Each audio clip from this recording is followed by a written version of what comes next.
Hello everyone, my name is Wilson. We are Group 8 and our team members are Daryl, Alan, and Wilson. Today we want to introduce a local market in Taichung called the Second Market. The Second Market was established in November 1917 and is located in Sandingmu Xinfu Town, Taichung City. It is one of the oldest markets in Taichung. It is close to Taichung Railway Station and accessible by bus. Let me introduce this history. Originally known as the Xinfu Town Market during the Japanese colonial period, it primarily sold exquisite and expensive goods, earning it the nickname the Japanese Market. After a comprehensive renovation by the Taichung City government, it has its present appearance, with a history of nearly 80 years since its establishment. After the Second World War, the market experienced fire damage, reconstruction and expansion including the construction of the World Palace, mainly dedicated to Guanshen region and Mazu. It later became one of the most important commercial centers in Taichung, attracting more merchants and tourists. The exterior also features shop, as well as a fish and vegetable market. It is the second consumer market constructed by Taichung City.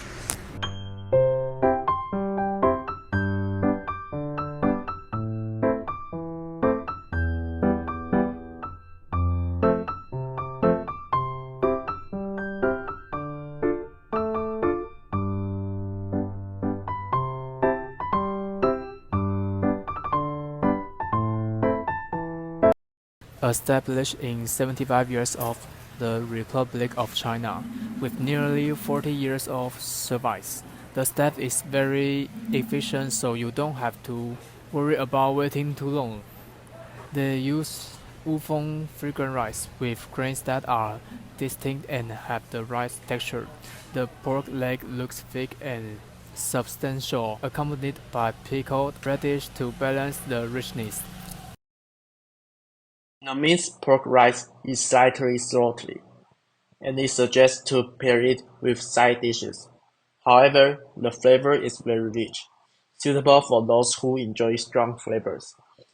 The braised pork rice has an appropriate ratio of fat and lean meat, making it just right for a meal without being too dry. All dishes come with homemade pickled vegetables, which enhance the overall taste with their sour and spicy flavors. Their famous sesame and drumstick soup was not available due to seasonal reasons, so I didn't get to try it on the day I went. Overall, this place is very suitable for a meal, and the cost is not very high.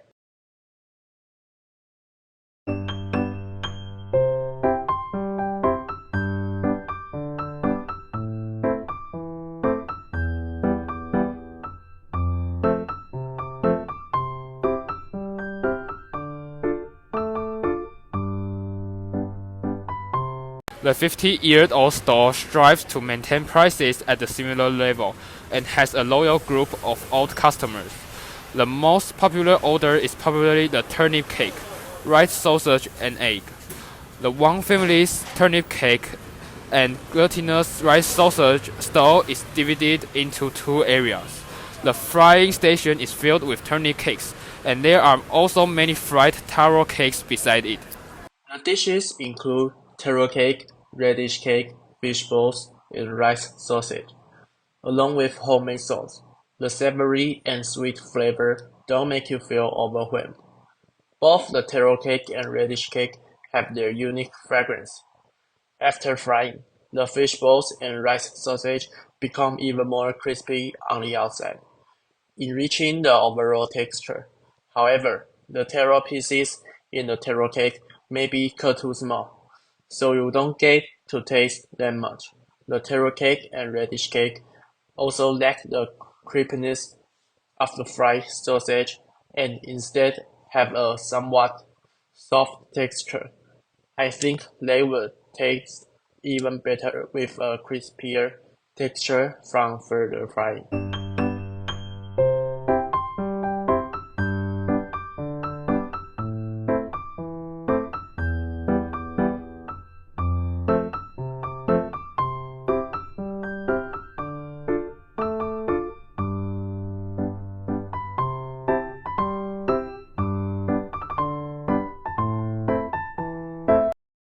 Founded by Mr. Lai Chenmo, originally a food store, it gradually transitioned into a tea store.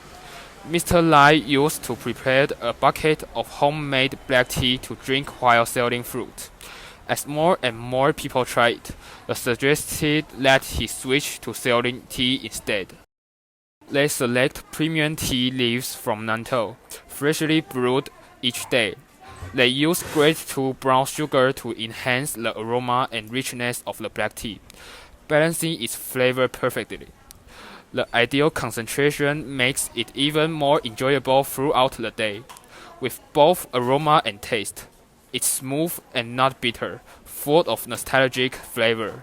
We ordered a cup of Laolai black tea and a soy milk black tea. The first sip of the black tea was unexpectedly not very sweet, and it lacked the usual bitterness found in other black teas. Instead, it was so enjoyable that you would want to keep drinking it. After being brewed, the aroma of the tea was very strong. When drinking the soy milk black tea, the tea aroma was not overpowered by the soy milk. The black tea is very refreshing and is perfect for holding a cup and sipping while walking after a meal.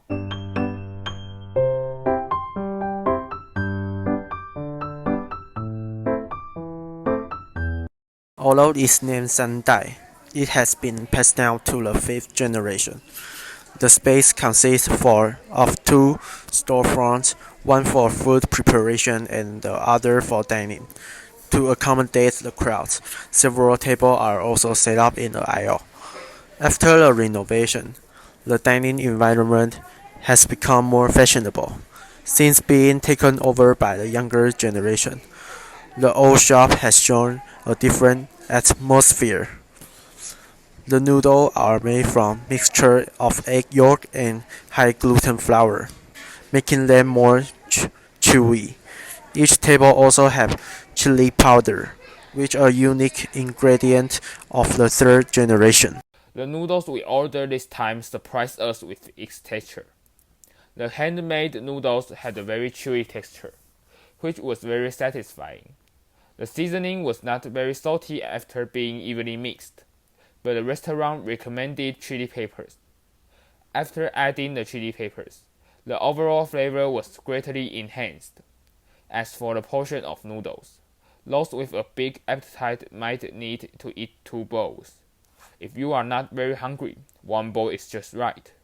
This noodle shop left a deep impression on us, so we each packed some to take away before leaving. This time we choose the Sacred Market as the location.